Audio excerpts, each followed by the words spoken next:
Alors la prédication, nous la reprenons, nous y allons. J'espère que vous êtes bien installés, que vous avez de quoi écrire, parce qu'il y aura peut-être pas mal d'informations, des choses que vous aurez peut-être envie de revoir ou sur lesquelles vous aurez envie de réfléchir. Mais en fait, c'est une prédication qui fait un peu suite à la semaine dernière. Je ne sais pas si vous vous souvenez, si vous ne l'avez pas fait, vous pourrez toujours retourner en arrière. Mais la semaine dernière, je terminais le message par cette question que j'aimerais reprendre ce matin. Et la question était de savoir si votre foi est bien vivante ou si votre foi est morte ou moribonde. C'est une question capitale, car seule une foi vivante nous garantit le salut. Et donc, ce n'est pas une question à prendre à la légère, c'est une question à prendre avec le plus grand sérieux, parce que sans la foi, il est impossible de lui plaire. Sans la foi, il n'y a pas de salut. La foi morte, dont l'apôtre Jacques parle, et dont on a parlé la semaine passée, dans la prédication croyant ou mal croyant, que vous pouvez toujours revoir, ne produit pas de fruits. La foi morte, elle ne produit que du feuillage, que des feuilles. Mais il n'y a pas de fruits, il n'y a pas de vie. Cette foi-là n'a que les apparences de la vie, mais elle est morte en réalité. Souvenez-vous de ce qui est arrivé au figuier verdoyant vers lequel Jésus s'est approché pour essayer de prendre un fruit, pour essayer de se nourrir, pour essayer d'y trouver une figue. Jésus l'a maudit, cet arbre, parce que de loin, il donnait l'apparence d'être productif, d'être en vie, mais en réalité, il ne produisait rien. Frères et sœurs, écoutez bien, c'est une question de vie ou de mort, d'avoir une foi vivante, et pas seulement les apparences de la foi.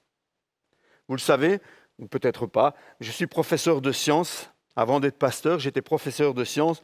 J'enseignais la physique, la chimie et la biologie pour des élèves adolescents de 13 à 16 ans. Pourtant, il y a des années de cela, je ne sais pas comment c'est arrivé, je ne me souviens plus trop des circonstances, mais je me suis retrouvé devant des élèves de première primaire, des élèves qui avaient 6 ans. Et je devais donner le cours de sciences à ces petits loups. Je n'étais pas adapté à parler à des petits enfants. Je ne connaissais pas le vocabulaire, je ne savais pas trop quels mots il fallait utiliser. J'avais l'impression que tout ce que je disais, ils le comprenaient. C'était loin d'être le cas. C'était trop drôle. Pas pour moi, ni pour les enfants d'ailleurs, mais apparemment ça l'était pour mon épouse, qui était institutrice, qui aimait bien passer la tête à la porte de temps en temps et qui partait en fou rire en voyant combien j'étais dans le désarroi, combien j'étais perdu au milieu de ces petits élèves. Donc il y a qu'elle qui riait finalement. J'étais un peu comme un éléphant dans un magasin de porcelaine, très mal à l'aise. Un jour, je me souviens que la leçon portait sur cette notion de vivant et non vivant. C'était le titre de la leçon, c'était au programme. Il fallait voir avec les élèves vivant, non vivant. Il fallait essayer de leur faire comprendre que tout ce qui est autour de nous n'est pas vivant ou certaines choses sont vivantes et ce n'était pas simple. Alors, j'ai eu droit à toutes sortes de réponses, des bonnes et des moins bonnes. Mon chat est vivant, monsieur, parce qu'il mange et il bouge. Monsieur, un arbre, c'est vivant, ça grandit et ça pousse. Monsieur, la voiture de mon papa, elle est vivante. Il lui donne à boire régulièrement et elle avance, elle roule. Ça, c'était Sébastien qui avait répondu ça. L'eau du robinet est vivante, monsieur. Ben non, c'est pas vivant, l'eau. Mais si, monsieur, ça coule, ça bouge. Tout ce qui bouge n'est pas vivant nécessairement. Une allumette, monsieur, c'est vivant puisque ça vient d'un arbre. Vous voyez, c'est pas aussi simple en fait. Et puis la fameuse question, est-ce qu'une pomme, monsieur, c'est vivant ? Ou est-ce que c'est non vivant ? Allez voir sur Internet, vous allez voir, c'est pas si simple comme réponse. Toutes sortes de questions comme celle-là. Une chose que je sais, c'est que le soir, moi, j'étais mort. Bien que vivant, j'étais mort. En fait, la leçon qu'on peut tirer de cela, c'est que ce qui a l'apparence du vivant, ou qui a été vivant un jour, n'est pas obligatoirement vivant aujourd'hui. Il faut faire attention de ne pas se laisser tromper, en fait. Alors, je suis allé voir un peu dans les cours, justement, de sciences, quels sont les critères pour définir que quelque chose est vivant. Bon, il y en a beaucoup, évidemment. Certains sont très compliqués, font appel à la notion d'ADN, etc. Mais pour faire simple, pour parler à des élèves de première primaire, on dirait que les 2 critères essentiels pour déterminer que quelque chose est vivant sont ceux-ci. Le premier, c'est qu'il y a croissance, et le second, c'est qu'il y a transmission de la vie, il y a reproduction. Quelque chose de vivant, c'est quelque chose qui est capable de se nourrir et de grandir et qui est capable de se reproduire, de transmettre la vie. Et sur cette base-là, une foi est vivante, on pourrait dire, ta foi est vivante si tu peux dire qu'elle grandit et si tu peux dire qu'elle donne la vie, qu'elle se reproduit. Pour faire simple, évidemment. Et c'est une question importante. Est-ce que ta foi est vivante? Est-ce que ta foi grandit? Est-ce que ta foi donne la vie autour d'elle? Autant il est capital, frères et sœurs, de régulièrement, surtout quand l'âge avance, de faire un check-up pour savoir si notre cœur fonctionne bien, autant il est vital de s'assurer aussi régulièrement de voir que notre foi est toujours bien vivante. Et ce matin, nous allons voir pourquoi c'est important et comment veiller, comment faire pour avoir une foi vivante. Pour introduire cela, je voudrais lire le texte très célèbre sur la foi qu'on trouve dans Hébreux au chapitre 11, les versets 1 à 3 et le verset 6. Je le lis dans Paroles vivantes. Et qu'est-ce que la foi? C'est une ferme confiance dans la réalisation de ce qu'on espère. C'est une manière de le posséder déjà par avance. Croire, c'est être absolument certain de la réalité de ce qu'on ne voit pas. Si les hommes d'autrefois ont été approuvés par Dieu, c'est parce qu'ils ont eu cette foi-là. C'est la foi qui nous fait connaître que l'univers a été créé et ordonné par une parole de Dieu, c'est-à-dire que le monde visible est sorti du néant et que tout ce qu'on voit procède de l'invisible. Or, verset 6, sans la foi, il ne saurait être question de lui être agréable, d'être agréable à Dieu. Si quelqu'un s'approche de Dieu pour entrer en communion avec lui, il faut bien qu'il croie d'abord à son existence et qu'il ait la conviction que Dieu récompense ceux qui le cherchent de tout leur cœur. Un texte de fondement, un texte fondamental par rapport à la foi. Regardons pourquoi une foi vivante est si capitale. Voici toute une série de raisons pour lesquelles il est capital que votre foi soit saine et soit vivante. Parce que la foi est la clé qui déclenche l'impossible en possible. C'est elle qui déclenche tout miracle. Sans la foi, il est impossible d'être agréable à Dieu. Parce que nous sommes sauvés par grâce, dit le texte, mais par le moyen de la foi. Cette grâce, nous la saisissons pas avec nos mains, nous la saisissons avec la foi. Et sans la foi, impossible de saisir cette grâce. La foi est comme une sorte de câble qui permet la communication entre le monde visible et le monde invisible. Sans la foi, la connexion ne s'établit pas entre ce monde naturel et surnaturel, entre ce monde visible et ce monde invisible. La foi est le seul moyen de s'approprier les grâces et les promesses que Dieu nous laisse dans sa parole. On peut les connaître, on peut les lire, on peut les réciter, mais c'est la foi qui te permet de saisir ces promesses et de te les approprier. La foi est la sécurité de l'âme, disait quelqu'un, la sève du chrétien. Jésus, connaissant l'importance de la foi dans la vie de ses disciples et sachant que Pierre allait être secoué par Satan, passé au crible, dit le texte, Jésus dit à Pierre, « Pierre, j'ai prié pour toi, j'ai demandé que tu ne perdes pas la foi. » Luc 22, 31. Et oui, la foi peut se perdre. Plus tard, ce même Pierre, peut-être en référence à ce que Jésus avait dit et prié pour lui, Pierre dira « Faites tous vos efforts pour ajouter à votre foi. » Il donne toute une série de choses, mais il montre par là que la foi est le point de départ. La foi est la base de toutes les autres grâces. Faites tous vos efforts pour ajouter à la foi. Il y a un fondement qui s'appelle la foi. La foi est la première disposition du cœur de celui qui tente de parler à celui que nous ne voyons pas encore. Sans la foi, impossible de s'approcher de Dieu.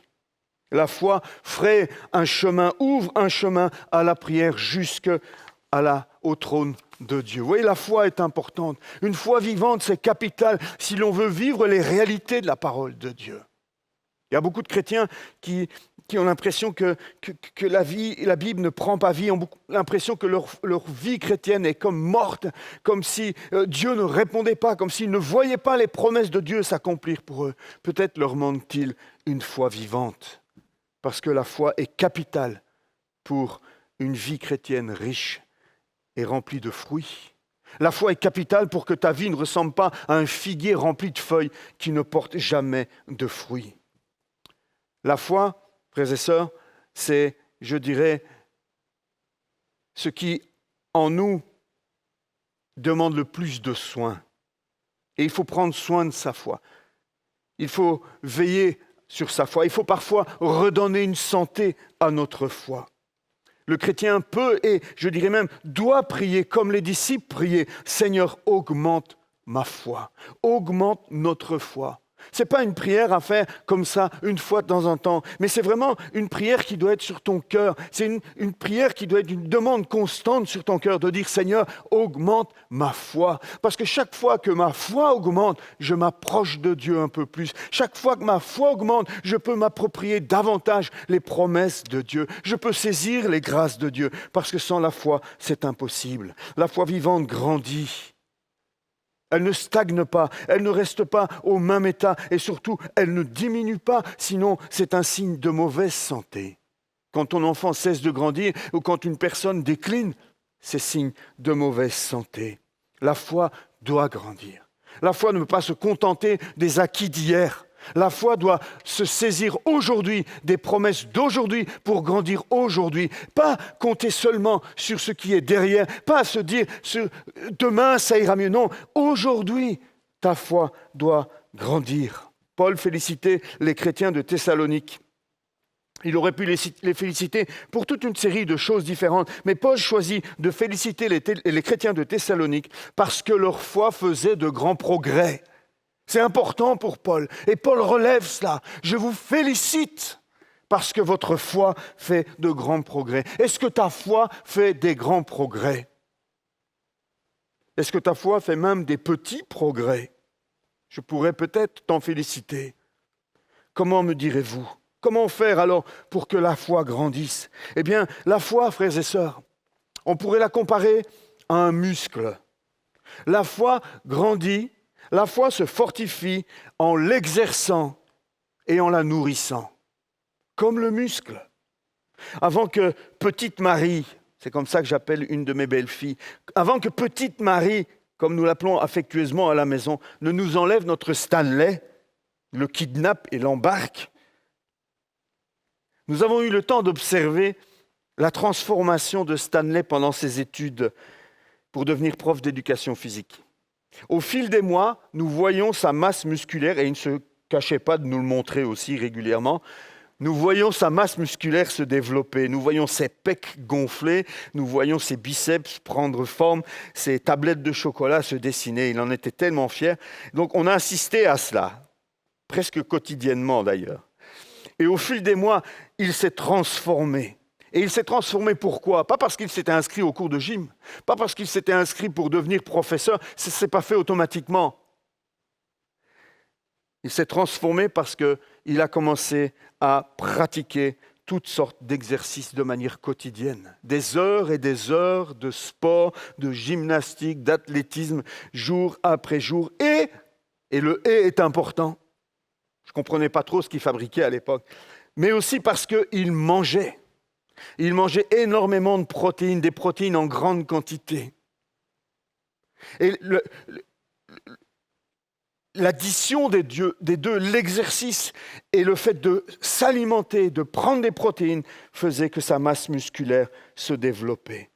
Souvenez-vous, frères et sœurs, la foi naît du message de ce qu'on entend, et ce message vient de la parole de Christ. Romains 10, verset 17. Le chrétien qui ne met pas sa foi en action quotidiennement et qui ne se nourrit pas, qui ne nourrit pas sa foi de la parole de Dieu, ne doit pas s'attendre à avoir une foi vivante.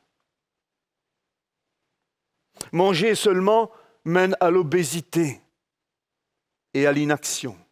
Et dans nos églises, nous avons beaucoup d'obèses spirituels.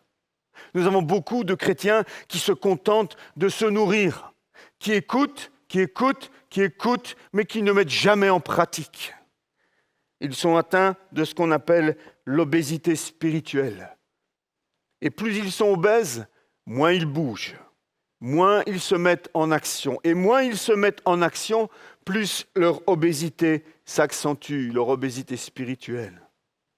Et d'un autre côté, on a ces chrétiens qui ne se nourrissent jamais de la parole et qui sont dans l'activité et qui croient que parce qu'ils sortent, que parce qu'ils font ceci ou cela, cela va faire grandir leur foi ou que cela suffit à plaire à Dieu. Mais faire des exercices, se dépenser physiquement sans jamais s'alimenter, ça conduit à être faible à un moment donné. Ça conduit à un moment où on n'a plus de force. Et quand on n'a plus de force, on devient inactif. Et donc finalement, on aboutit au même résultat. L'abus de l'un ou l'abus de l'autre conduit exactement au même résultat. Si tu veux avoir une foi vivante et saine et en bonne santé, il te faut combiner à la fois la pratique et te nourrir. À la fois l'exercice, mettre en pratique ta foi, la parole de Dieu, mais t'alimenter aussi de la parole de Dieu. La foi grandit en lisant et en méditant la parole de Dieu dans une atmosphère de prière, de méditation.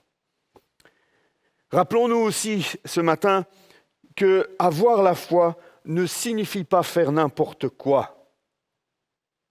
Et j'insiste un petit peu là-dessus parce que sous prétexte de avoir la foi, parfois on voit des choses un peu aberrantes.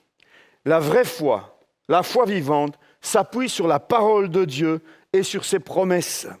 La foi véritable, la foi vivante, ne croit pas n'importe quoi. Elle croit en Dieu, elle connaît son Dieu, elle se repose sur lui, sur sa personne et sur sa nature. Et elle ne se met pas à inventer, à se vanter ou à vouloir pratiquer des choses qui seraient en opposition avec la volonté ou la nature de Dieu. Donc, sous prétexte d'avoir la foi, on ne fait pas n'importe quoi et on ne croit pas n'importe quoi. Mais évidemment, si tu ne connais pas la parole de Dieu et que tu es désireux d'avoir la foi et de croire, si tu ne connais pas la parole de Dieu, tu croiras n'importe quoi. Et tu seras incapable de tenir ferme lorsqu'on viendra t'annoncer des stupidités. Et tu marcheras dedans, croyant bien faire, de bonne foi, comme on dit. Ça ne t'empêchera pas d'être dans l'erreur. Quelqu'un écrit « Ce qui fait grandir la foi, c'est la compréhension. C'est comprendre pourquoi nous prions. C'est comprendre ce que nous faisons lorsque nous prions. C'est comprendre ce que notre Dieu veut de nous. C'est comprendre son message essentiel. C'est comprendre tout simplement sa croyance. Plus nous comprenons, plus nous avons la certitude dans notre marche avec Jésus. Et plus facilement nous lui accordons totale confiance et lui donnons notre vie entière. Apprenons à être de vrais croyants et non de grands religieux. Apprenons à mieux cerner notre Dieu dans la méditation en se posant les bonnes questions et en se rapportant toujours à la parole de Dieu. C'est dans ces moments-là qu'on peut prier au nom de Jésus et voir exaucement de nos prières. Parce que ce que nous demandons, nous le demandons en accord avec la nature et avec la volonté de Dieu. Tout est dans la parole de Dieu pour comprendre. De la compréhension découle la certitude et de la certitude découle la foi. Prenons donc le temps, lorsque nous sentons notre foi faiblir dans certaines situations, de nous rapporter à la source même qui est la parole de Dieu. Avant de conclure, je voudrais encore vous parler des copines de la foi et des ennemis de la foi. Oui, la foi a des copines. Toutes les femmes ont des copines. La foi, c'est féminin, donc j'ai trouvé des copines à la foi. Les copines de la foi, j'en connais 3. Il y a la prière, l'obéissance et la patience. Ensuite, je vous parlerai de ces 2 grands ennemis. La première copine de la foi s'appelle prière. La prière vivifie la foi. Elle rend vivante la foi. Et quand la prière et la foi se rencontrent, il y a une irruption du surnaturel dans le naturel. Il y a une incursion de l'invisible dans le visible. L'impossible devient possible lorsque ces 2 copines, la foi et la prière, se donnent la main. C'est comme une étincelle sur de l'essence. Ça explose. Malheureusement, bien souvent, on a soit l'un, on a soit l'autre, mais on ne les a pas ensemble. Et il nous faut viser à rapprocher ces deux copines. Encourageons ces deux copines à se rencontrer dans nos vies. Invitons-les dans notre vie à venir se voir, à vivre ensemble. Lorsque ces deux amies ne marchent pas ensemble, chacune d'entre elles perd la joie de vivre.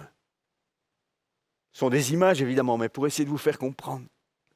Quand elles ne sont pas ensemble, ces deux amies, elles perdent leur joie de vie, de vivre. La foi rappelle sans cesse à la prière qu'elle s'adresse à Dieu le Tout-Puissant. Parfois, nos prières oublient à qui elles s'adressent. Et la foi est là pour venir dire à la prière, « Hé, réfléchis à ce que tu dis.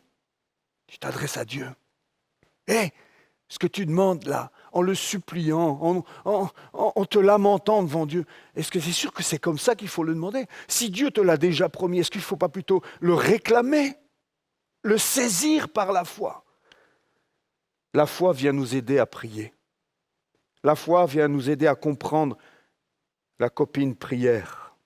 Au centenier, Jésus dit qu'il te soit fait selon ta foi. À la prostituée, Jésus dira, va, ta foi t'a sauvé. Aux aveugles, Jésus commence par leur demander, croyez-vous que je peux faire cela? Il met leur foi en action.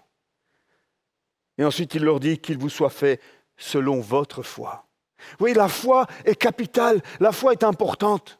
Venir à Dieu et demander des choses à Dieu sans la foi, c'est s'approcher, c'est comme si ces deux aveugles venaient à Jésus en disant « Guéris-nous, Jésus » et que lorsque Jésus leur dit « Croyez-vous que je peux faire cela ?» ils leur répondent « Non, pas vraiment. » Lorsque nous prions, mettons d'abord notre foi en action et croyons que celui à qui nous demandons les choses est capable de répondre. Alors la prière et la foi sont copines et agissent ensemble. Une autre copine importante de la foi, elle s'appelle obéissance.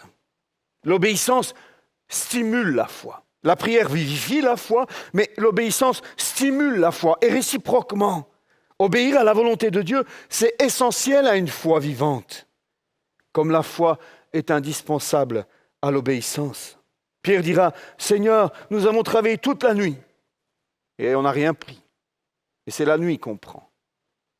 Aujourd'hui, c'est le jour et tu nous demandes de jeter le filet. Ça n'a pas de sens. C'est pas logique. C'est nous les professionnels. Toi, tu es un rabbi, tu ne connais rien à la pêche. Mais sur ta parole, je jetterai les filets. » C'est parce que Pierre a obéi qu'il y a eu la pêche miraculeuse. L'obéissance est indispensable. À l'aveugle de naissance, à qui Jésus va fabriquer un petit bain de boue à base de sa salive, et va badigeonner ses yeux, il dira à cet aveugle, « Va te laver au réservoir de Siloé. » Et la Bible nous dit, « Et il alla, et à son retour, il voyait. » Ce n'est pas au moment où Jésus a appliqué la boue que l'aveugle s'est mis à voir. C'est après avoir obéi à ce que Jésus lui demandait de faire. C'est après s'être lavé qu'en revenant, il voyait. Vous voyez, l'obéissance est capitale. La foi vivante est agissante et obéissante. Et parfois, Dieu peut nous demander de faire des choses étonnantes, peut-être pour éprouver notre foi. Naaman, le Syrien, qui a fait des longues distances, qui était un homme important, qui doit se laver 7 fois dans le Jourdain. Et le Jourdain, vous savez, en tout cas, moi, quand je l'ai vu il y a quelques années, ce n'est pas un fleuve extraordinaire. Hein. C'est une petite rivière toute boueuse comme cela. 7 fois se laver dans le Jourdain. Et ce Naaman n'a pas été guéri après 1 bain, 2 bains, 3 bains, 4 bains, 5 bains, 6 bains. Il y aurait eu de quoi se décourager. Hein. Mais à la 7e fois, il est sorti de l'eau pure, purifiée. La 3e amie de la foi s'appelle patience. La prière vivifie la foi, l'obéissance stimule la foi, la patience soutient la foi. Il faut parfois attendre patiemment devant Dieu et endurer les apparents retards d'exaucement, parce que Dieu ne répond pas toujours directement. Mais souvenons-nous de ce qu'Habakkuk nous dit au chapitre 2, verset 3. « Souvenons-nous que si la promesse tarde, attendons-la, elle s'accomplira certainement. » Voilà les 3 copines de la foi. La prière, l'obéissance et la patience. J'espère que vous allez retenir ces 3 copines. Quand elles sont toutes les 4 ensemble, c'est la fête. Quand toutes les 4 font la farandole, quand toutes les 4 se tiennent main dans la main, frères et sœurs, le ciel descend sur la terre. Les choses bougent. L'Église est vivante. L'Église a un témoignage. L'Église bouleverse le monde. Recherchons la présence de ces 4 copines. La foi, la prière, l'obéissance et la patience. Mais je suis obligé aussi ce matin de vous parler des 2 ennemis de la foi. Les 2 ennemis de la foi, c'est le doute et la peur. J'aurais pu dire ennemis, mais comme il y a le doute, voilà, c'est les 2 ennemis de la foi, le doute et la peur. Ils essayent toujours de supplanter la foi dans la vie du chrétien. C'est un peu comme si dans notre cœur, il y avait une chaise et que tous les trois, le doute, la peur et la foi, jouaient à la chaise musicale. La musique va, la vie va, et tout d'un coup, ça s'arrête. Qui va s'asseoir sur la chaise en premier? Le doute, la peur ou la foi?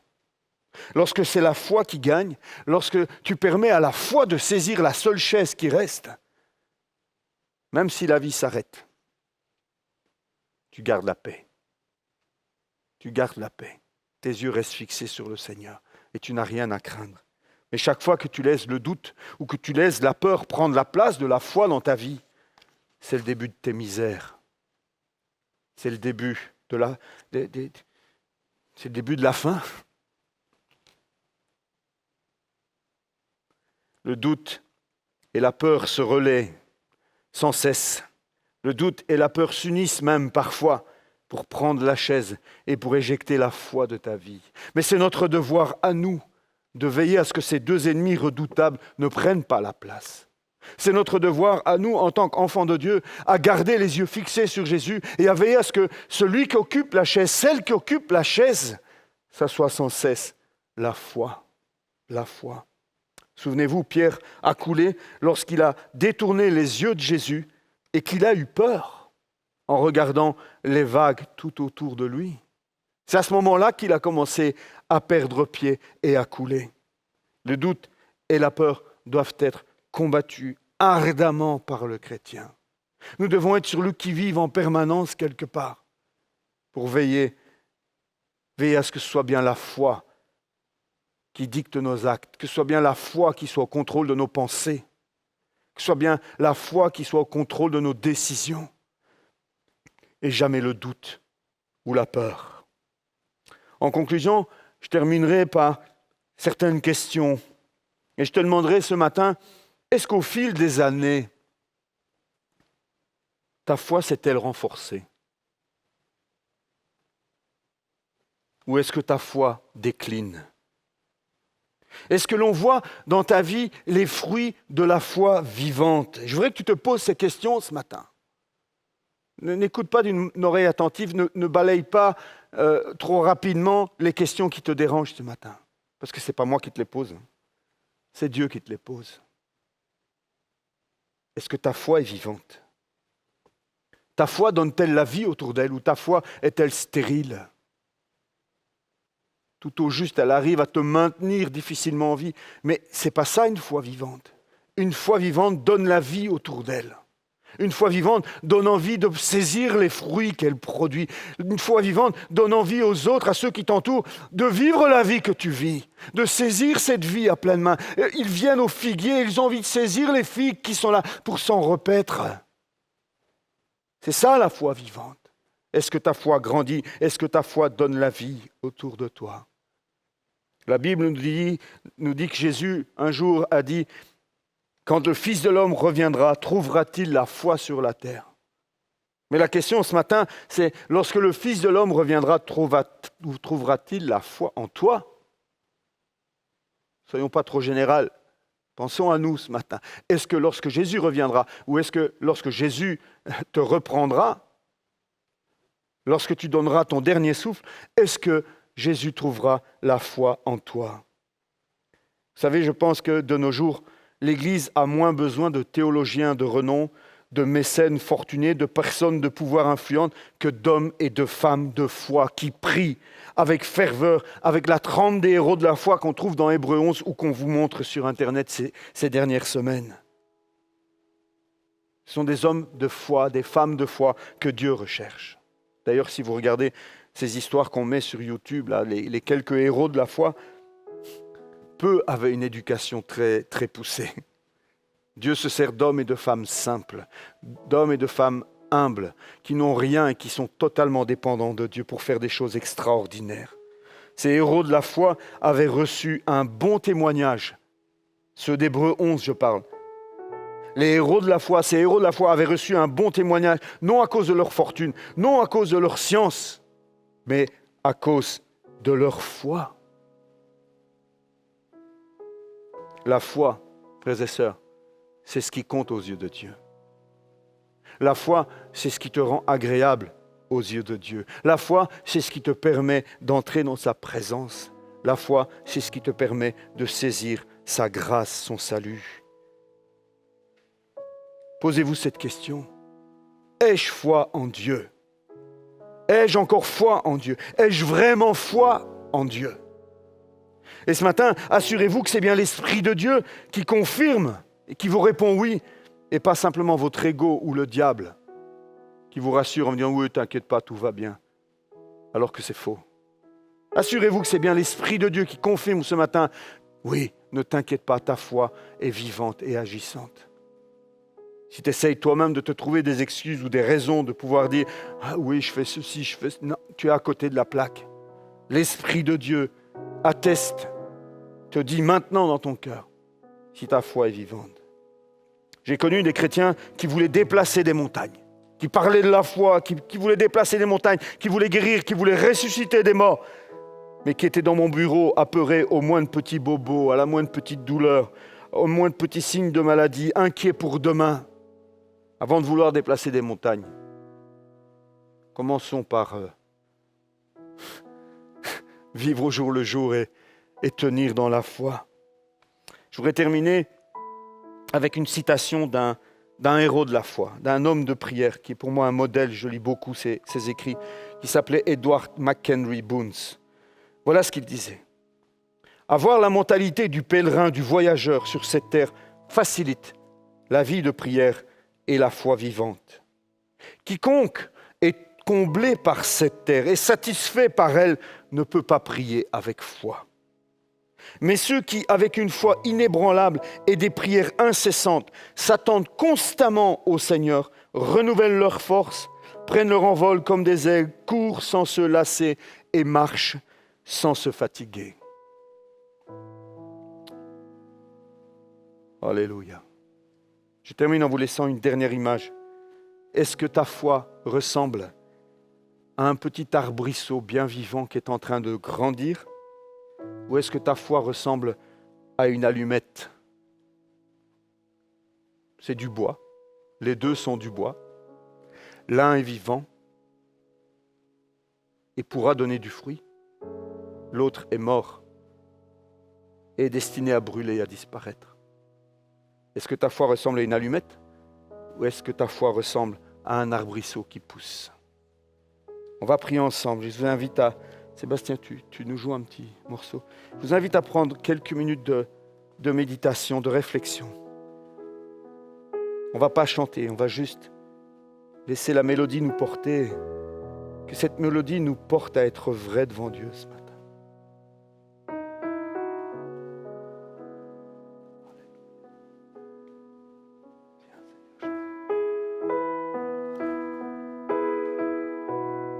Alléluia. Seigneur, nous voulons nous placer devant toi.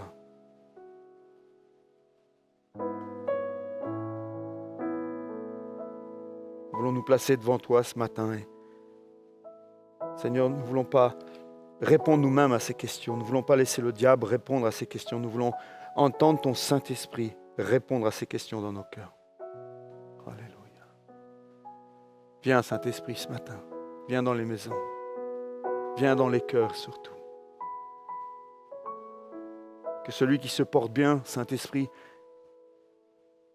puisses l'encourager, le fortifier encore plus dans sa foi. Et que celui, Seigneur, qui se porte mal, celui qui est faible, celui qui est abattu, celui qui réalise que sa foi décline, que sa foi est loin d'être vivante, Saint-Esprit, tu le visites aussi ce matin. Tu le visites ce matin et tu l'encourages à se repentir. Parce que la clé, c'est la repentance.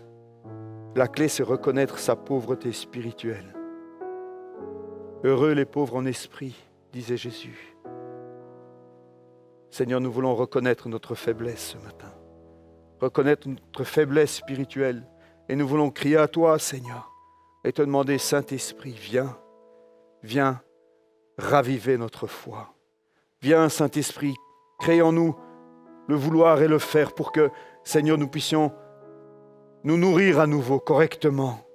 Que nous puissions avoir, Seigneur, une alimentation spirituelle qui soit saine et équilibrée. Que nous arrêtions de manger uniquement des friandises spirituelles qu'on nous propose sur le net, sur YouTube, sur les réseaux sociaux, mais que nous puissions apprendre à ne pas nous nourrir que de friandises, à ne pas nous nourrir que de choses qui nous caressent dans le sens du poil et qui nous semblent agréables, mais que nous puissions aussi nous arrêter et manger le steak de ta parole. Prendre une nourriture solide, une nourriture qui nous construit, une nourriture qui nous permettra ensuite d'exercer la foi, mettre en pratique ta parole, Seigneur.